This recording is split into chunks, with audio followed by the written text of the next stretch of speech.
Hello. Astronomy picture of the day, April 16, 2020. Today's video is about Comet ATLAS breaks up. Cruising through the inner solar system, Comet ATLAS C2019/Y4 has apparently fragmented.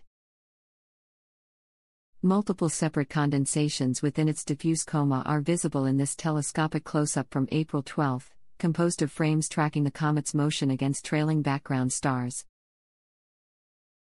Discovered at the end of December 2019, this Comet ATLAS showed a remarkably rapid increase in brightness in late March.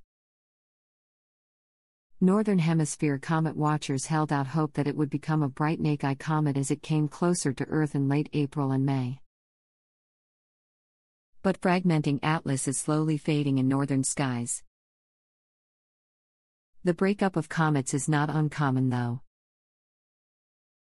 This Comet ATLAS is in an orbit similar to the Great Comet of 1844, C/1844Y1, and both may be fragments of a single larger comet. Thanks for watching. And don't forget to like, comment, and share.